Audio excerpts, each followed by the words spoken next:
Hello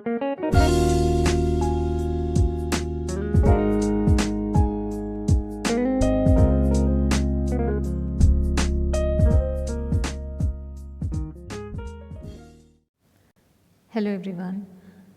Today's topic is in continuation with the previous video, that is poems for comprehension. You have already been taught about this, that is you have been told how to write the answers, what should be your approach towards attempting this particular question. This carries 3 marks as there are 3 questions based on the poem which would be in the question paper. So I'm sure all of you know very well how to attempt this particular question. Just read the poem properly, try and comprehend it, that means to understand the poem, and the questions based on it are very simple, which have direct answers to it.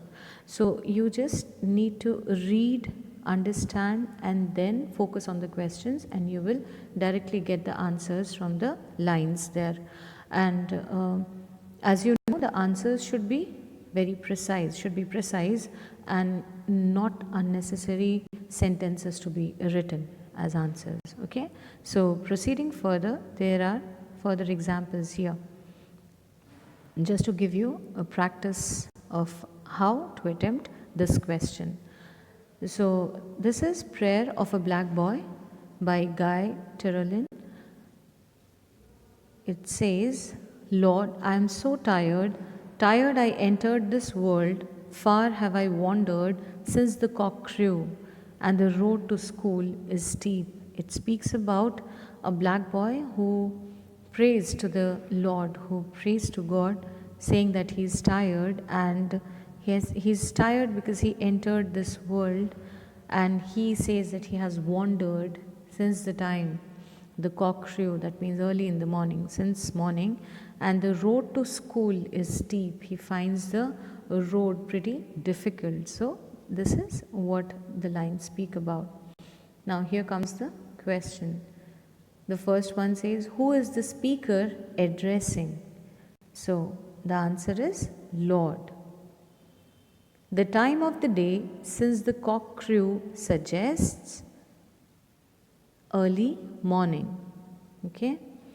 How is the road to school according to the speaker? So the direct answer is present here in the last sentence, which says it is steep.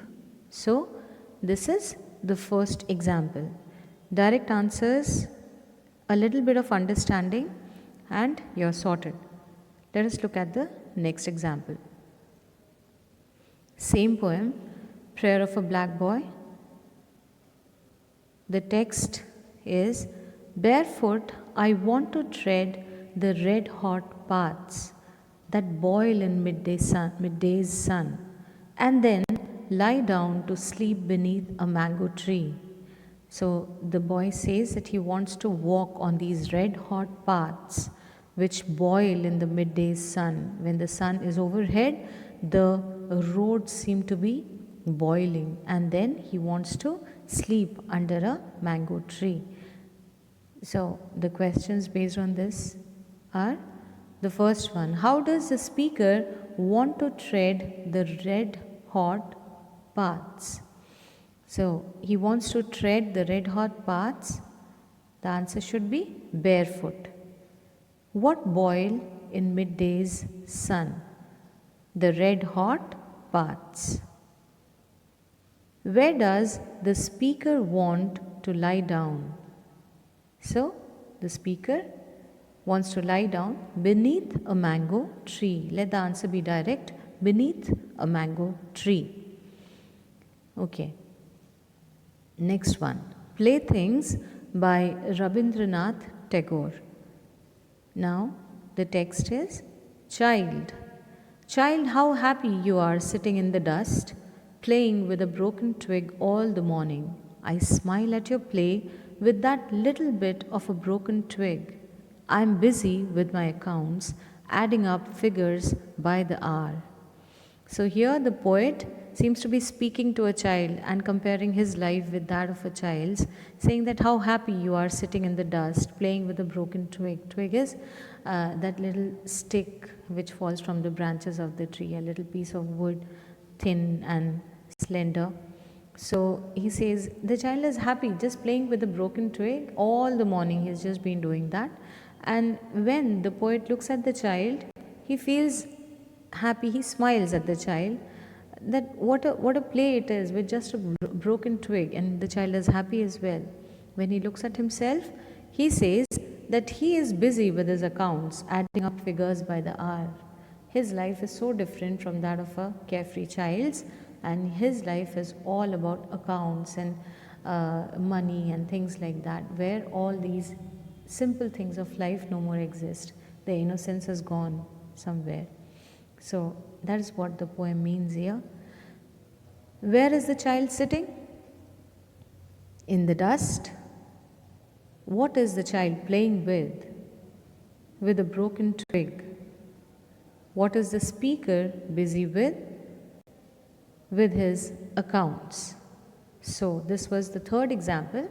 You can, I hope you have understood by now that how simple the questions are, and that's why you have been asked to just read the lines carefully and try to understand what it means.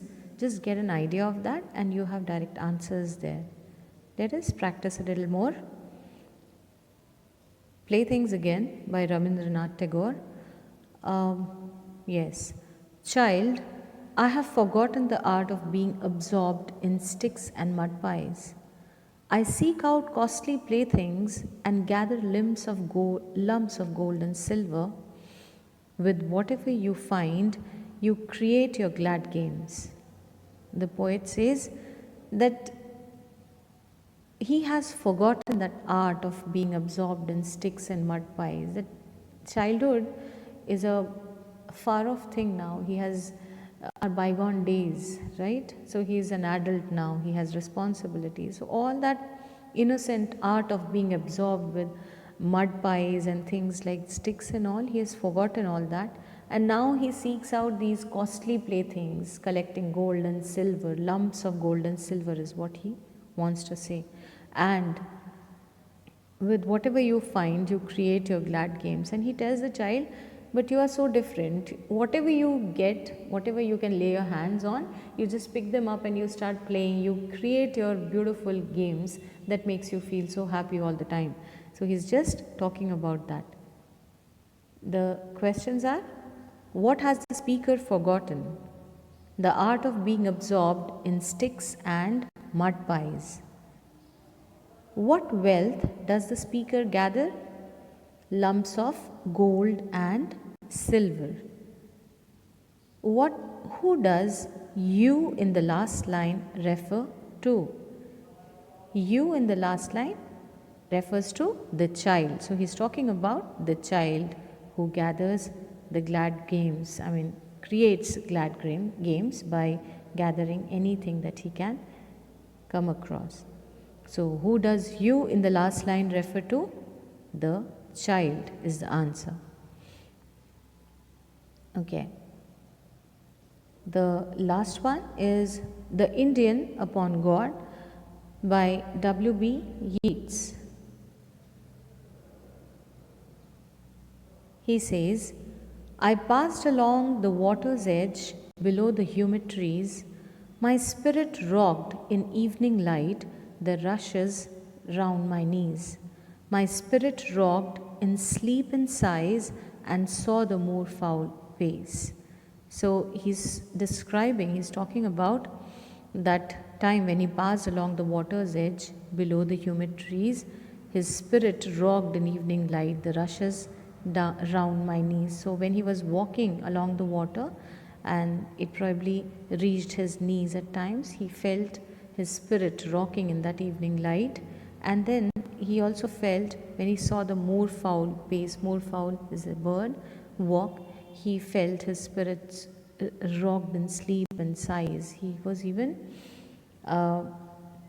in sleep and almost, not exactly sleeping here, but then he seemed to be all engrossed in that beautiful environment and that atmosphere that he was all around, and sighing.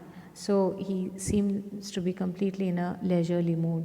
So there he says, my spirit rocked in sleep and sighs and saw the moorfowl pace. He speaks about the bird whom he saw walking around. So the question, where was the speaker walking? Along the water's edge, below the humid trees. What rocked in evening light? The speaker's spirit. Name the bird mentioned in the above lines. That is moorfowl. So these are the questions and the answers.